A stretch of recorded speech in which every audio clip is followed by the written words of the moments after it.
नमस्कार फ्रेंड्स, मैं हूं आपके साथ Kapil Sahu by online study classes में आपका स्वागत है। आज आप लोगों का टॉपिक है हनी बी ए सुपर ऑर्गेनिज्म। तो आप लोगों ने मिथुन पाजी के मुंह से तो ये डायलॉग सुना ही होगा कि आपका परफॉर्मेंस सुपर से भी ऊपर वाला है। तो जो सुपर से भी ऊपर वाला क्वालिटी होता है, जो परफॉर्मेंस होता है, उसको जो सुपर से भी ऊपर वाला जो यानी कि जो क्वालिटी जनरल लाइफ जीते हैं, जिसमें एक वेल ऑर्गेनाइज्ड कॉलोनी पाया जाता है, ऐसे लाइफ स्टाइल शेड्यूल को, एक well developed life style schedule को सुपर ऑर्गेनिज्म कहा जाता है। तो हनी बी भी एक सुपर ऑर्गेनिज्म है। इसमें अलग अलग कार्यों को करने के लिए अलग अलग टाइप के अलग अलग जीव होते हैं। जैसे क्वीन ड्रोन वर्कर 3 टाइप के इसमें एक छत्ते में जीनस होते हैं। एक क्वीन केवल एक ही होते हैं। मेल की संख्या लगभग सैकड़ों में होती है, जबकि ड्रोन सॉरी जो वर्कर होते हैं उनकी संख्या लगभग हजारों तक होता है। और ड्रोन की संख्या जो है 100 की संख्या में लगभग होते हैं। रानी मधुमक्खी लगभग 5 से 6 साल तक जीते हैं, जबकि ड्रोन जो है 6 महीने तक लगभग जीते हैं, जबकि वर्कर 20 जो है 8 महीने तक सर्वाइव करते हैं। इसके अलावा अगर देखें तो वर्कर्स में भी अलग अलग डिवाइडेशन होता है अलग अलग कार्यों को करने के लिए। जैसे फूड मटेरियल सर्च करने के लिए अलग भी निर्धारित होते हैं, फूड मटेरियल लाने के लिए अलग भी निर्धारित होते हैं। फूड मटेरियल को छत्ते तक आने के बाद ढोकर नेक्टर कलेक्टिंग प्लेस में ले जाना भी किसी दूसरे बी यानी कि हाउस कीपिंग बी का कार्य होता है। मोम सिक्रीशन करके छत्ते का निर्माण भी अलग तरह के वर्कर भी का होता है। इसके अलावा कुछ रानी मधुमक्खियों के नर्सिंग देखभाल के कार्य भी कुछ वर्कर बी का होता है। कुछ वर्कर बी का कार्य ऐसा भी होता है कि वो अंडे इत्यादि का देखरेख करते हैं, साफ सफाई करते हैं, एक्सक्रेटरी प्रोडक्ट है उनको बाहर करते हैं, मरे हुए जीवों को बाहर इत्यादि करते हैं। तो ऐसे एक सुपर क्वालिटीज़ हनी बी में पाया जाता है। इसलिए इनको यू सोशल एनिमल भी कहा जाता है। यानी कि यू मतलब वो जो विकसित सोसाइटी में जो रहते हैं, तो सोशल एनिमल है, ग्रुप में रहते हैं। जहाँ भी जाते हैं, जब स्वार्मिंग करना होता है, इनके एक जगह से दूसरी जगह पर छत्ते का बस जाना, ये प्रक्रिया स्वार्मिंग कहलाता है। विभिन्न कारणों से, जैसे फूड मटेरियल समाप्त हो जाने से, जनसंख्या में वृद्धि हो जाने से इत्यादि, या अन्य इन्वायरमेंटल अनफेवरेबल कंडीशन की वजह से ये अपने छत्ते को छोड़कर दूसरे जगह स्वार्म कर जाते हैं। तो बेसिकली इस डायग्राम के जरिए बताया जा रहा है कि queen drone worker honey bee में होते हैं। वैसी प्रकार आंट में, दीमक में भी इसी प्रकार का सुपर ऑर्गेनिज्म वाला क्वालिटी पाया जाता है। उसमें भी अलग अलग कार्यों को करने के लिए अलग अलग टाइप से जीवों को बांटा जाता है। वैसे ह्यूमन में सबसे डेवलप्ड, चूँकि ह्यूमन सबसे डेवलप्ड जीव है, तो सुपर ऑर्गेनिज्म, सबसे सुपर ऑर्गेनिज्म कुछ कोई है पृथ्वी में तो ह्यूमन ही है।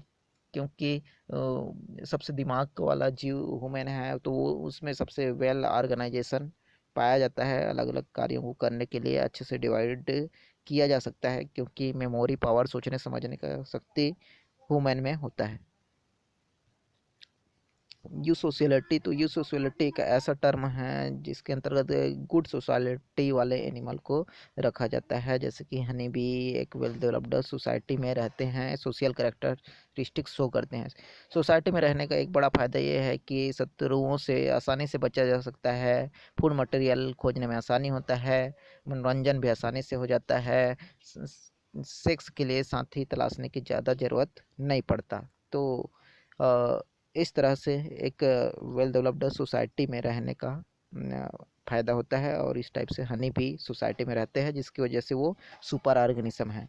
इसके अलावा इसमें देखें तो कोऑपरेटिव भावना होता है, सहयोगी भावना, कूट पीस कर भरा होता है, एक दूसरे भी का सहयोग करते हैं। ओवरलैपिंग जनरेशन टू जनरेशन इनके क्वालिटीज़ का ट्रांसफ़र होता है। रिप्रोडक्टिव डिवीज़न ऑफ लेबर, तो लेबर में भी रिप्रोडक्टिव डिवीज़न पाया जाता है।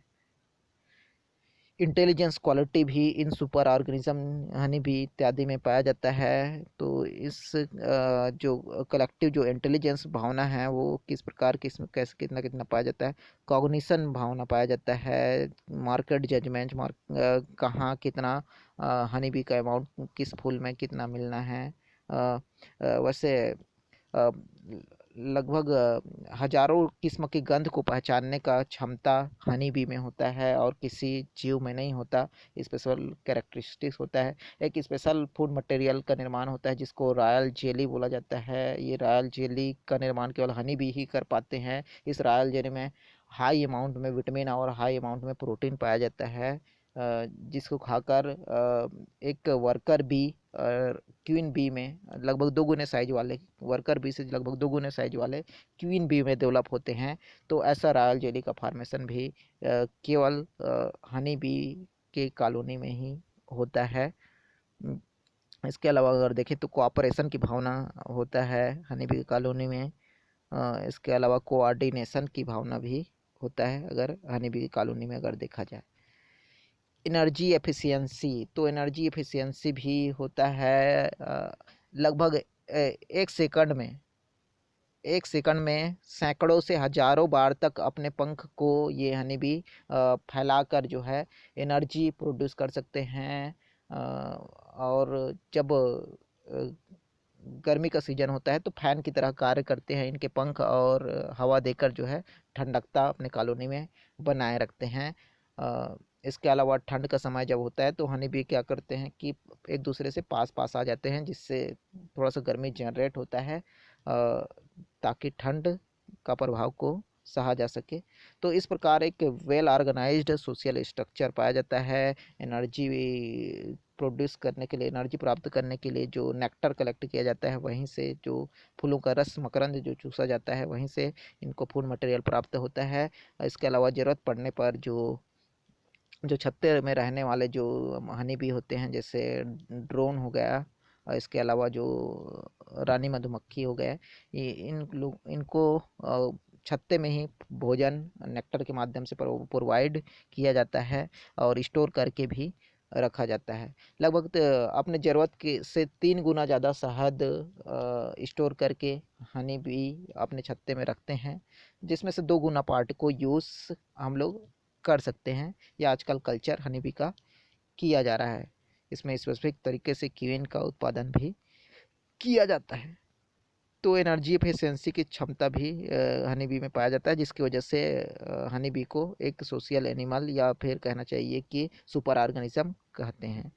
सेल्फ ऑर्गेनाइजेशन की क्षमता पाया जाता है, यानी कि एक बार रानी मधुमक्खी अगर डेथ कर जाते हैं तो उनके अंडे से, लार्वे से वर्कर बी नया क्वीन तैयार करने की क्षमता रखते हैं। तो और एक बार अगर रानी मधुमक्खी फर्टिलाइज हो जाते हैं, जो नॉर्मली गर्मी के सीजन में इनका रिप्रोडक्शन का सीजन होता है, हवा में ये रिप्रोडक्शन करते हैं ड्रोन से मिलकर। इसके बाद ड्रोन जो है आफ्टर रिप्रोडक्शन नष्ट हो जाते हैं, और जो फीमेल यानी कि रानी जो मधुमक्खी है वो वापस छत्ते में आके लाइफ टाइम अंडे देती है। केवल एक ही बार लाइफ में रिप्रोडक्शन करती है और लाइफ टाइम अंडे देने की क्षमता रखती है। इतने मात्रा में जो है वो स्पर्म कलेक्ट कर लेती है। तो इस टाइप का स्पेसिफिक मैकेनिज्म भी केवल हनी बी में ही पाया जाता है, जिसकी वजह से इसको सुपर ऑर्गेनिज्म कहा जाता है। तो सेल्फ ऑर्गेनाइजेशन की भी क्षमता पाया जाता है। स्वार्मिंग की कैपेसिटी भी पाया जाता है, यानी कि जब इन्वायरमेंटल अनफेवरेबल कंडीशन हो, जब फूड मटेरियल की उपलब्धता कम हो गया हो, जब जनसंख्या घनत्व छत्ते में बढ़ गया हो, जब किसी कारणवश 2 रानी मधुमक्खी आ गए हो, या फिर रानी मधुमक्खी की अनुपलब्धता की कंडीशन में भी स्वार्मिंग करना पड़ता है इन हनी बी को। तो विभिन्न कारणों से स्वार्मिंग करते हैं। कुछ साइंटिस्ट के अनुसार स्वार्मिंग एक बढ़िया प्रक्रिया है, जिसकी वजह से नए जगह में, नए प्लेस पर हनी बी को बढ़ने का अच्छा मौका मिलता है, और जो हनी बी कल्चर करने वाले हैं उनको भी हनी बी प्राप्त हो जाता है। हनी बी में specific type of dance language भी पाया जाता है।